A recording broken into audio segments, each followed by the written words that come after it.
नमस्कार बच्चों। आज हम इस वीडियो में डायग्राम्स के माध्यम से सांस लेना यानी ब्रीदिंग इन और सांस छोड़ना यानी ब्रीदिंग आउट की प्रक्रिया को समझने की कोशिश करेंगे। सबसे पहले मैं जो आपके सामने दो तरह के डायग्राम बनाया हूँ, एक बाएं साइड में है, एक दाएं साइड में है। तो बाएं वाला सांस लेने से संबंधित है और जो दाहिना वाला है डायग्राम वो सांस छोड़ने की प्रक्रिया से संबंधित है। तो चलिए सबसे पहले हम सांस लेने की प्रक्रिया को समझते हैं। तो सबसे पहले इस सांस लेने की प्रक्रिया में क्या होता है कि जब हम सांस लेते हैं, जब हम यहाँ से नाक के द्वारा नासाद्वार से हम सांस लेते हैं, तभी हमारे फेफड़ों में दो प्रकार की घटनाएं एक ही समय पे होती हैं। पहली घटना जो होती हैं वह ये है कि जो हमारी पसलियों के बीच जो मसल्स है, जो वो मसल्स यानी मांसपेशियां वो धीरे धीरे सिकुड़ने लग जाती हैं और इसकी वजह से जो ये सफ़ेद कलर का आपको जो ये रिब पिंजरा दिख रहा है, यानी इसको हम अंग्रेजी में रिब केज भी बोलते हैं, यहाँ मैंने लिखा भी है, दर्शाया भी है। तो ये रिब पिंजरा धीरे धीरे ऊपर की ओर फैलने लग जाता है और बाहर की ओर निकलने लग जाता है। तो इस तरह से ये पहली घटना में रिब पिंजरों का ऊपर की ओर फैलाव और बाहर की ओर फैलाव होने लग जाता है, क्योंकि उनके मध्य में जो मांसपेशियां हैं वो सिकुड़ने लग जाती हैं। बिल्कुल उसी वक्त जो दूसरी घटना हमारी घटती है वो है डायफ्राम की। ये जो डायफ्राम आपको दिख रहा है सबसे नीचे, ये मांसपेशियों की एक बनी हुई होती है।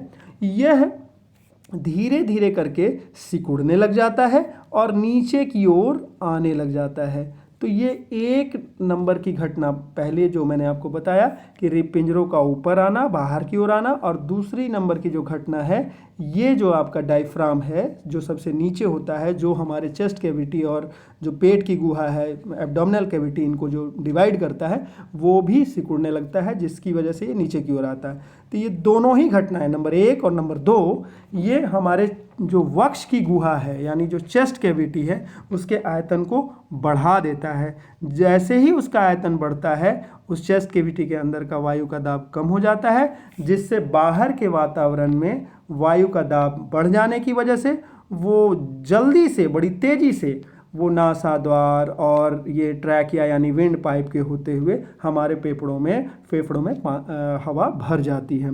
यानी हमारी जो कुपिकाएं हैं, फेफड़ों के अंदर जो कुपिकाएं हैं वो ऑक्सीजन से बिल्कुल भर जाती हैं।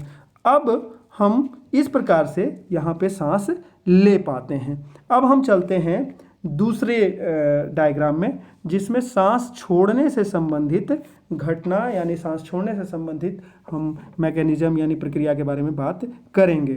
जब हम सांस छोड़ते हैं तब भी मैं आपको यहाँ पे दिखाने की कोशिश करूँगा कि जब हम सांस छोड़ते हैं तब भी एक ही समय में दो घटनाएं घटती हैं। यानी जब हमारे नाक के द्वारा वायु बाहर की ओर निकलता है तब भी हमारी दो घटनाएं घटती हैं। पहली घटना ये होती हैं कि रिब और पसलियों के बीच जो मसल्स हैं, जो मांसपेशियां हैं, वो धीरे धीरे करके रिलैक्स हो जाती हैं। जब वो रिलैक्स होती हैं तब उसके कारण जो ये सफ़ेद कलर का जो मैंने आपको इस पहले वाले डायग्राम में यहाँ पे जो रिब केज दिखाया था, यहाँ पे भी वो रिब केज है, वही रिब केज अंदर की ओर धीरे धीरे करके जाने लग जाता है। और ये धीरे धीरे करके देख रहे हैं आप, ये अंदर की ओर मूव कर रहा है। उसी समय दूसरी घटना एक ये होती है जो डायफ्राम आप पहले वाले डायग्राम में देखे थे कि वो सिकुड़ने की वजह से नीचे हो गई थी।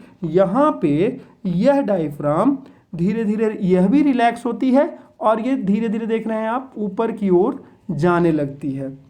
ये दोनों घटनाएं, यहाँ नंबर 1 ये जिससे रिब केज का अंदर की ओर जाना, और दूसरे नंबर की घटना ये जो डायफ्राम का ऊपर की ओर चढ़ना, ये दोनों ही घटनाएं हमारे अंदर की चेस्ट कैविटी की जो स्पेस है उसको कम कर देती है। और यह स्पेस की कमी ही सीधे CO2 को फेफड़ों के एल्यूवेली से, जो एल्यूवेली में जो कुपिकाओं में कार्बन डाइऑक्साइड फिल है, भरा हुआ है, उसको श्वास नली और नासाद्वार के माध्यम से बाहर की ओर धकेल देती है। और इस प्रकार से हमारा जो है सांस छोड़ने की प्रक्रिया पूरी होती है। तो इस तरह से हम सांस लेना और सांस छोड़ने की प्रक्रिया को पूरा करते हैं और यह निरंतर बनी चलती रहती है। तो अगली वीडियो के लिए हम किसी और चीज़ पे चर्चा करेंगे। तब तक के लिए धन्यवाद।